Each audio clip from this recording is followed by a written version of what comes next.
us get through the future. Are we going to be able to keep our faith when things change or the timing changes and it goes different than what we planned? So today my sermon has to do with Elijah, and he's a prophet that's in the Bible. Some folks know a lot about him, some don't, because there's no book of Elijah, right? You have to kind of search pretty hard to find Elijah. But he's a very important prophet. He was one of the few men that God actually called into heaven before he died. So you've got Enoch, you've got Elijah, and then you have Jesus after he was resurrected. All three were called into heaven, in a bodily form, not just, after dying in spiritual form.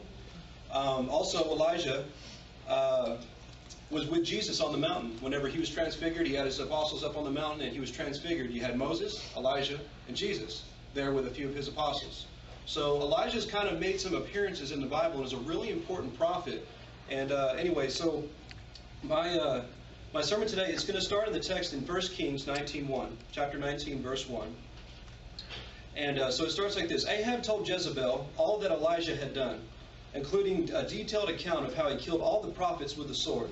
Jezebel sent a messenger to Elijah with a warning. May the gods judge me severely if by this time tomorrow I do not take your life as you did theirs. So what we're looking at here, I'm going to give a little bit of a history. So back in the time of Elijah, the 12 tribes of Israel were split into two different sections, right? So you had the north and you had the south. So there was 10 tribes to the north and 2 tribes to the south. King Ahab and Jezebel were the rulers of the north. And I don't know if you guys have heard of Jezebel. There's a reason why a lot of ladies are not called Jezebel anymore. Right. She was definitely an interesting lady, to say the least. And she, anyway, so Jezebel and King Ahab, they were known as probably some of the most evil rulers to ever rule over the kingdom of Israel. And anyway, God had sent a drought to the northern kingdom because of their apostasy, right? And Elijah was here as the prophet to come in and let King Ahab know that this was from God. It was going to last 3 years. And anyway, so that's where Elijah came into the ministry, and that's how his ministry starts, starting in chapter 17 of 1 Kings, and then goes into 19. So during his ministry that lasted about 8 years, Elijah did many miracles with God. Not only did he raise a widow's young boy back to life, but he also had a big showdown where he went head-to-head with 850 prophets of Baal. So just a little background, Baal worship was something that went on back then, and Jezebel worshipped Baal. That was her thing. She wanted, they said that basically Baal was, instead of it just being haphazard, Baal worship, the King Ahab had decreed it. He said, this is going to be the religion of Israel, right, of the northern kingdom. They had built a temple. It wasn't just happening haphazard. There was some other idol worship going on back then, but this was a deal where they were trying to institute it. It took it to the next level. Baal's full name was Beelzebub, Lord of the Flies or Lord of the Rain. So these guys were going through a big drought, right? And this was the Lord of the Rain that they were trying to appease to just to get the rain to come back, right? So kind of the wrong direction.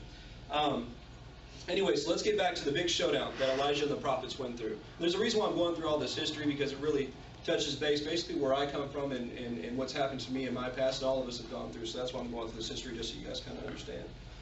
So anyway, Elijah, this is what happened with this big showdown. So you got Elijah, which is one guy, and 850 prophets of the other religion, right? So it's one guy. And he comes in, he says, okay, so he proposes that they both build altars, right? And the first one to have their God come down and light fire to the sacrifice will be the one that is the true God, right? So you have these 850 prophets. They're the ones to go first. They set up their altar, they do all their dances, do all their chanting, and they can't get anything to happen, right? I mean, they're doing everything they can, hooting and hollering and getting on. And, and Elijah's sitting back kind of making fun of him. Yeah, y'all go on with yourself. Keep on, Maybe he's out using the restroom or something. It actually says this in the Bible. Y'all should be And so, I mean, granted, that's pretty prideful when it comes to Elijah as well, because this is an important thing to them as well. But anyway, so nothing happens. All their efforts go bad. And so then Elijah comes and builds his altar with 12 stones that represent the 12 tribes of Israel.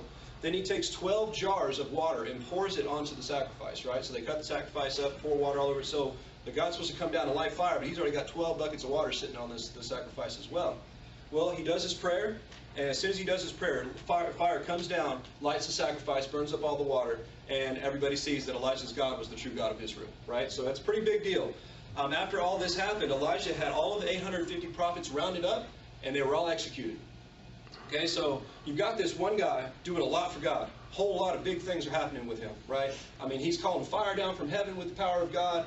I mean, there's so much. This is probably the biggest pinnacle point of his life. He's raised people from the dead.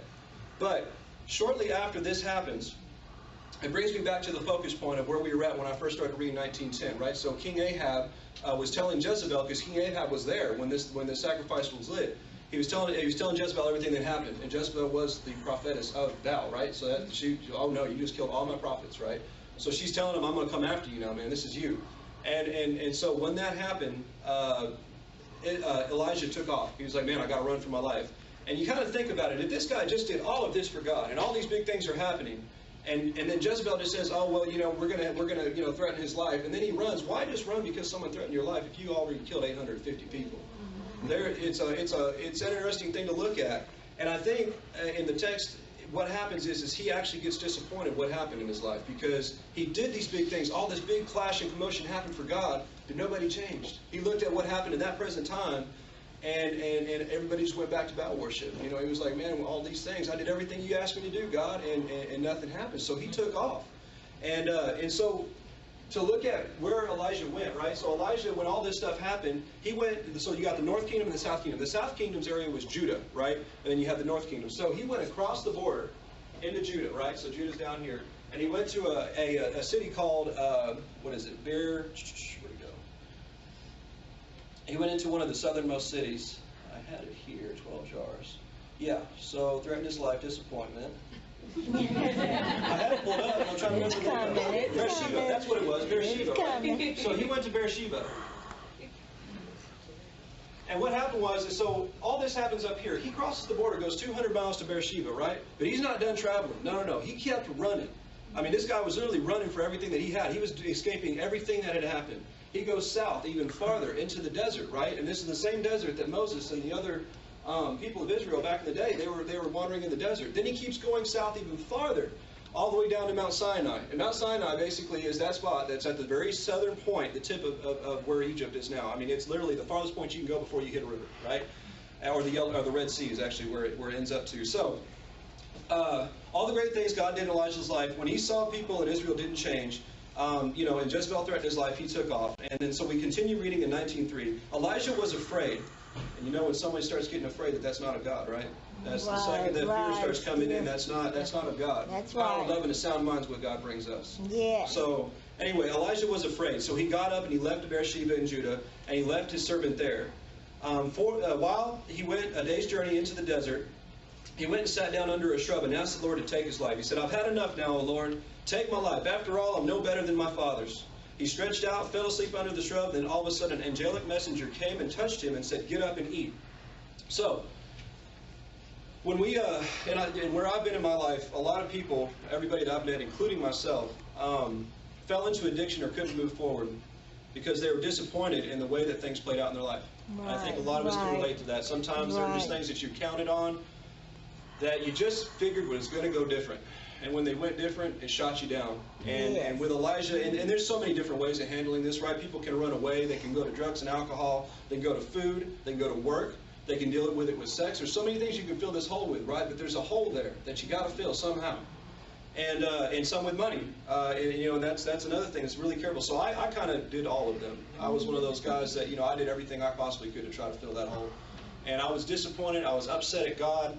And I think I was just more upset at God. I mean, me and God had an understanding. That was my quote. Oh, yeah, me and God got an understanding. But, I was so disappointed in my life for whatever reason. There's tons of reasons I can go through whenever we meet one-on-one. But what happened was I just basically was to the point where I was mad. And I was going to hurt anybody in my way. Wow. I was tired. And what happened?